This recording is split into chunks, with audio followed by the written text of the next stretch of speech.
সুপ্রিয় এইচএসসি 25 ব্যাচের শিক্ষার্থীবৃন্দ, কেমন আছো সবাই? আশা করি সবাই অনেক ভালো। পাঠশালার গল্পে তোমাদের সবাইকে স্বাগত। আর অল্প কিছুদিন পরেই তোমাদের এইচএসসি এক্সাম। এখন প্রয়োজন একটি গোছানো প্রস্তুতি। এজন্য আমি নিয়ে এসেছি তোমাদের মাঝে ম্যাথ শর্টকাট টেকনিক। এই শর্টকাট টেকনিকগুলো ফলো করে খুব অল্প সময়ের মাধ্যমে অনেক বড় বড় ম্যাথগুলো সমাধান করা সম্ভব। চলো শুরু করা যাক। বলেছে যে এম ইকুয়াল টু একটা ম্যাট্রিক্স দেওয়া আছে, এই বিপরীত ম্যাট্রিক্স নির্ণয় করো। বিপরীত ম্যাট্রিক্স নির্ণয় করার ক্ষেত্রে যে আমরা সাধারণ নিয়মটা জানি সেটা আমরা ফলো করব না। তো শর্টকাট টেকনিকের জন্য প্রথমে ম্যাট্রিক্সটিকে তার আগে একটু জানা রাখা দরকার যে এই বরাবর যেটা গিয়েছে এটা হলো আমাদের মুখ্য কর্ণ, এটা হলো গৌণ কর্ণ বরাবর। তো মুখ্য কর্ণটাকে চেঞ্জ করতে হবে। বিপরীত ম্যাট্রিক্সের জন্য প্রথমে ম্যাট্রিক্স চিহ্ন দিলাম, এই সংখ্যাটা যাবে ওই পাশে এবং ওই সংখ্যাটা আসবে এই পাশে। তো 3 গেল 4-এর জায়গায়, 4 আসলো 3-এর জায়গায়। আর এই বরাবর যে এই কর্ণ বরাবর যে সংখ্যাগুলো থাকবে, সংখ্যা শুধুমাত্র সামনের চিহ্নটা চেঞ্জ হবে। যেমন 2-এর আগে ছিল প্লাস, এখানে হবে -2, এখানে ছিল -1, এখানে হবে +1। ব্যাস এইটুকু রাখলাম। এরপরের কাজ হবে এইটার নির্ণয়ক করা।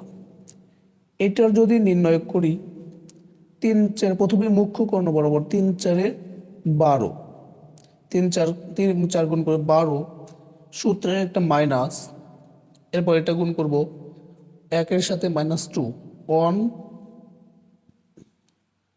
1-এর সাথে গুণ হবে -2,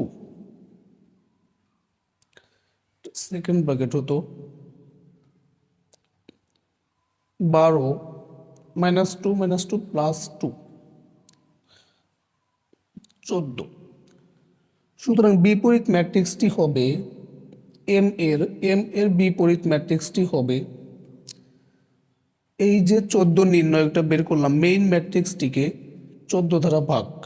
মেইন ম্যাট্রিক্সটিকে 14 দ্বারা ভাগ করলে আমার বিপরীত ম্যাট্রিক্সটি চলে আসবে। তো এটা আবার লিখব 3 -2 on 4, তাকে ভাগ দিব 14 দ্বারা। 14 আর একটু সুন্দর করে এভাবে লেখা যায় যে 1/14, 3 -2 1 4। সো এটা হলো আমার অ্যান্সার।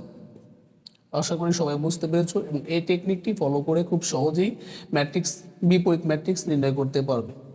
তো তোমাদের জন্য একটা হোমওয়ার্ক আমি দিয়ে রাখি যে এ ইকুয়াল টু একটা ম্যাট্রিক্স 3 5 2 -7 এর বিপরীত ম্যাট্রিক্স নির্ণয় করো। এর বিপরীত ম্যাট্রিক্স নির্ণয় করো, এটা তোমাদের জন্য হোমওয়ার্ক রাখা হলো। এবং এটার সমাধান বের করে তোমরা আমাদের ইউটিউব চ্যানেলে এই ক্লাসটির নিচে কমেন্ট করতে পারো, অথবা ফেসবুক গ্রুপ আছে পাঠশালার গল্প, ওখানে তোমরা অ্যান্সারটিকে পোস্ট করতে পারো। আমরা দেখে নেব সঠিক হয়েছে কিনা।